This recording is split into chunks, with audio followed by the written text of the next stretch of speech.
ശിവജ പല പ്രാവശ്യം പറഞ്ഞിട്ടുണ്ട്. എന്നാലും ഒരു സംശയം തീരാൻ വേണ്ടിയിട്ടായിരുന്നു. കർത്താവിന്റെ സെക്കൻഡ് കമ്മിങ്ങിനെ കുറിച്ചിട്ടുള്ള സംശയങ്ങളാണ്. മത്തായി എഴുതിയ സുവിശേഷത്തിനകത്ത് 24-ാം അധ്യായത്തിനകത്തും 25-ാം അധ്യായത്തിനകത്ത് അതുപോലെ തെസ്സലോനിക്ക ലേഖനത്തിലൊക്കെ പറയുന്ന ആ സംഭവങ്ങള് AD 70 ബന്ധപ്പെട്ടതാണെന്ന് കൃത്യം പറഞ്ഞു, അത് മനസ്സിലായി. പക്ഷെ അതിനുശേഷം വേറെ എന്തെങ്കിലും ഇവന്റ്സ് അല്ലെങ്കിൽ അതിനൊരു വേറെ പാർട്ടും കൂടി ഉണ്ടോ എന്നുള്ളതിനെ പറ്റിയായിരുന്നു. ഇനി പാർട്ടൊന്നും ഇല്ല സഹോദര, അതെല്ലാം കഴിഞ്ഞു പോയി. അപ്പം ഈ മത്തായി സുവിശേഷത്തിനകത്ത് 25-ാം അധ്യായത്തിനകത്ത് 31-ാം വാക്യം, മനുഷ്യപുത്രൻ തന്റെ തേജസ്സോടെ സകല വിശുദ്ധന്മാരുമായി വരുമ്പോൾ അവൻ തന്റെ തേജസ് സിംഹാസനത്തിൽ ഇരിക്കും, സകല ജാതികളെയും അവന്റെ മുമ്പിൽ കൂട്ടും, അവൻ അവരുടെ ഇടയിൽ ചെമ്മരിയാടുകളും കോലാടുകളും തമ്മിൽ വേർതിരിക്കും പോലെ വേർതിരിച്ചു, ചെമ്മരിയാടുകൾ തന്റെ വലത്തും കോലാടുകൾ തന്റെ ഇടത്തും നിർത്തും. ആ സ്റ്റേറ്റ്മെന്റ് അതെങ്ങനെ നമ്മളപ്പോ അത് മനസ്സിലാക്കേണ്ടത്? അത് യഹൂദന്മാരുടെ ഇടയിൽ നിന്ന് കുറെ ആളുകള് ഈ ക്രിസ്ത്യൻസിന്റെ കൂടെ കൂടി ചെമ്മരിയാടുകളെ പോലെ അവര് രക്ഷയിലേക്കും മറ്റുള്ളവർ കോലാടുകളെ പോലെ നാശത്തിലേക്കും പോയി. AD 70 സംഭവിച്ചു കഴിഞ്ഞു. ഇസ്രായേൽ ഭവനത്തിനാണ് ആ ന്യായവിധി. ന്യായവിധി എന്നതോ വെളിച്ചം ലോകത്തിൽ വന്നിട്ട് മനുഷ്യരുടെ പ്രവൃത്തി ദോഷമുള്ളതാകിയാൽ അവർ വെളിച്ചത്തെക്കാൾ ഇരുളിനെ സ്നേഹിച്ചത് തന്നെ. അവർ ഇരുളിനെ സ്നേഹിക്കുകയും അവർ നശിച്ചു പോവുകയും ചെയ്തു. അത് വലിയ ബുദ്ധിമുട്ടാണ് റിന്റു ഇതൊക്കെ നമ്മുടെ തലയ്ക്കകത്തോട്ട് കിട്ടാൻ.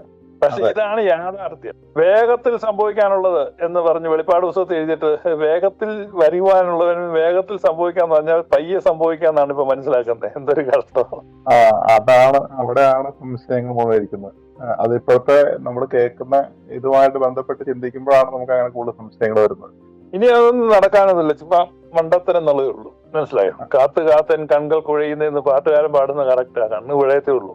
അപ്പൊ നമ്മുടെയൊക്കെ ഒരു ലൈഫിന്റെ എൻഡ് ഓഫ് ലൈഫ് എന്തായിരിക്കും, അല്ലെങ്കിൽ ഇതിന്റെ ഒരു എൻഡ് ഓഫ് എന്തായിരിക്കും എന്നുള്ളതിനെ പറ്റി വല്ല സൂചനകളോ അല്ലെ അങ്ങനെ വല്ല നമുക്ക് അങ്ങനെ ലൈഫ് മരണമായിരിക്കും, മിക്കവാറും മരണമായിരിക്കും. എനിക്ക് ഇഷ്ടപ്പെട്ടു. ശരിയാണ്. എൻഡ് ഓഫ് എല്ലാത്തിനോടും അങ്ങനെ ഒരു എൻഡ് ഉണ്ടോ എന്നുള്ളതാണ്. ഇല്ല സാവര, മരിച്ചു പോവും, ആളുകളൊക്കെ മരിക്കും. പിന്നെ എന്താണ് സഹോദരൻ ഉദ്ദേശിക്കുന്നല്ലേ, ആഗ്രഹിക്കുന്നേ?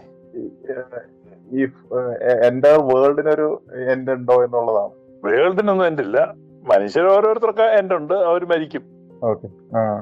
അപ്പം നമ്മളിങ്ങനെ മനസ്സിലാക്കേണ്ടത് ഇതിനകത്ത് കാണുന്ന സുവിശേഷത്തിൽ കാണുന്നതിനകത്ത് തെസ്സലോനിക്ക ലേഖനത്തിൽ കാണുന്നതും എല്ലാം പറയുന്ന യുഗാന്തി എന്ന് പറഞ്ഞ AD 70 അത് കഴിഞ്ഞു പോയി എന്നുള്ളതാണ് നമ്മൾ മനസ്സിലാക്കേണ്ടത്.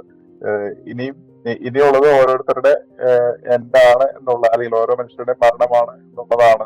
ഓരോ മനുഷ്യരുടെ മരണം. പുനരുത്ഥാനം എന്നൊക്കെ പറയുന്നത്, പുനരുത്ഥാനം ചെയ്തിട്ട് നമ്മളിങ്ങനെ നിത്യകാലം ഇങ്ങനെ ജീവിച്ചിരിക്കുക, അത് എറ്റേണൽ ലൈഫാണ്. അത് യോഗ്യത ഉള്ളവര് പ്രാപിക്കും, അല്ലാത്തൊരു പ്രാപിക്കുകയല്ല.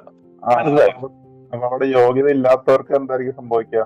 യോഗ്യത ഇല്ലാത്തവര് ഇപ്പൊ ഉദാഹരണം പറഞ്ഞാല്, നമ്മളൊരു മനുഷ്യൻ എന്ന് പറഞ്ഞാൽ എന്താണ്? ഒരു മനുഷ്യൻ എന്ന് പറഞ്ഞു കഴിഞ്ഞാൽ അവന് ശരീരമുണ്ട്, ആത്മാവുണ്ട് എന്നാണ് ഞാൻ മനസ്സിലാക്കുന്നത്. ശരീരമൊക്കെ പോട്ടെ, അവന്റെ ഐഡന്റിറ്റി എന്താണ്? അവന്റെ ഐഡന്റിറ്റി അവന്റെ ആത്മാവാണ്. അല്ല, എന്താണ് അത്? നിർവചിക്കൂ. അങ്ങനെ നിർവചിക്കാനായിട്ട് ഒരു മനുഷ്യനെ മറ്റേ മനുഷ്യനെ കൂടെ വ്യത്യസ്തനാക്കുന്ന, വേർതിരിക്കുന്നത് എന്താണ്? അവന്റെ പേഴ്സണാലിറ്റിയാണ്. ആ പേഴ്സണാലിറ്റി എന്ന് പറഞ്ഞാൽ എന്താണ്? ഇപ്പൊ ഞാൻ പറയാം, അപ്പൊ അവനെ പറ്റിയുള്ള ഓർമ്മകളാണ്. നമുക്കിപ്പോ അവനെ പറ്റിയുള്ള ഓർമ്മകളുണ്ട്. അപ്പൊ അവന്റെ എക്സ്പീരിയൻസസും അവനെ പറ്റിയുള്ള ഓർമ്മകളും കൂടെ ചേർത്താണ് അവനെ ഉണ്ടാക്കുന്നത്. ശരിയാണോ? അതെ, അത് ശരിയാണ്. ശരിയാണ്. അപ്പൊ ഇവൻ പുനരുത്ഥാനം ചെയ്തു.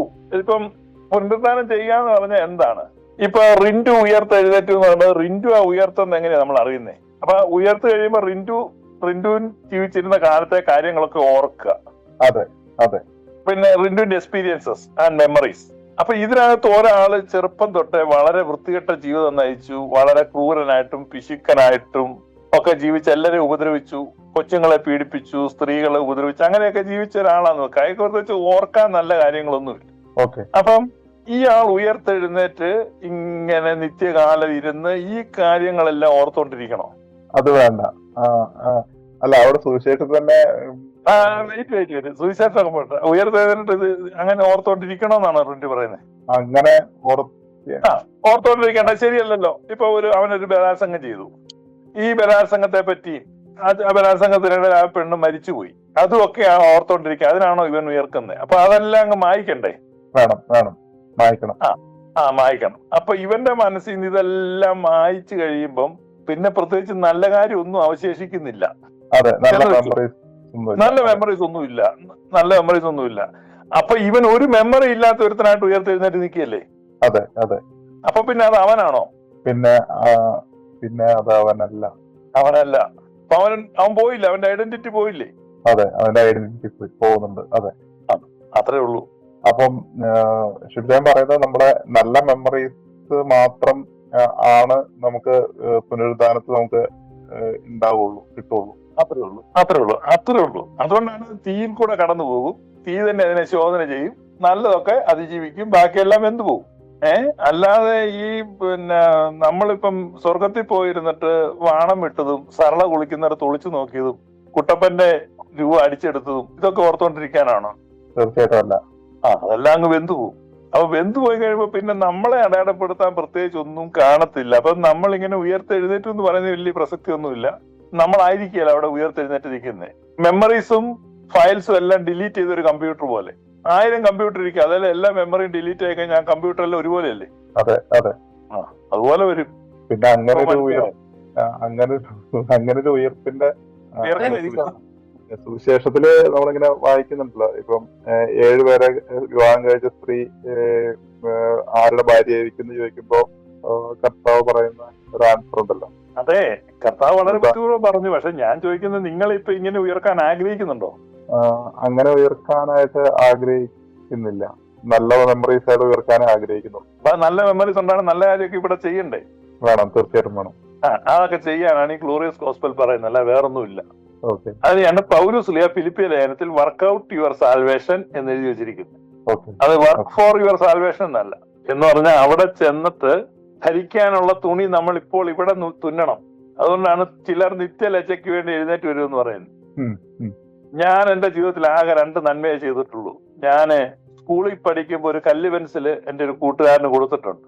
അത് ഒരു ഒടിഞ്ഞ കല്ല് പെൻസിലായിരുന്നു, ഫുൾ അല്ലായിരുന്നു, ഒരു മുറി കല്ല് പെൻസിൽ. പിന്നെ ഞാനൊരു ഗ്യാസ് മുട്ടായി എന്റെ വേറൊരു കൂട്ടുകാരന് കൊടുത്തായിരുന്നു. പക്ഷെ അത് ഞാൻ വായിലിട്ട് നുണഞ്ഞ് പകുതി ആയപ്പോഴാണ് കൊടുത്തത്. ഞാൻ വായിലിട്ട് നുണഞ്ഞ് ഒരു ചെറിയ ഗ്യാസ് മുട്ടായി കൊടുത്തതും ഈ കല്ല് പെൻസിൽ കൊടുത്തതും അല്ലാതെ ഒരു നന്മ ഞാൻ എന്റെ ജീവിതത്തിൽ ചെയ്തിട്ടില്ല. അപ്പൊ ഞാൻ ഉയർത്തെഴുന്നേറ്റ് വന്നിരുന്ന ഈ 2 കാര്യം ഞാൻ ഓർക്കുന്നുള്ളൂ. നമ്മൾ അതർ സെന്റേർഡ് ആയിട്ട് ചെയ്ത കാര്യങ്ങളെ അവിടെ ഓർക്കത്തുള്ളൂ. സെൽഫ് സെന്റേർഡ് ആയത് ഒരു കാര്യം വരത്തില്ല. ഭക്ഷണമായി കണ്ടു, ഞാൻ ഒടുപ്പിച്ചു, വെള്ളം കൊടുത്തു, അങ്ങനെ പറയുന്ന അതൊക്കെ ഉള്ളൂ വരത്തുള്ളൂ.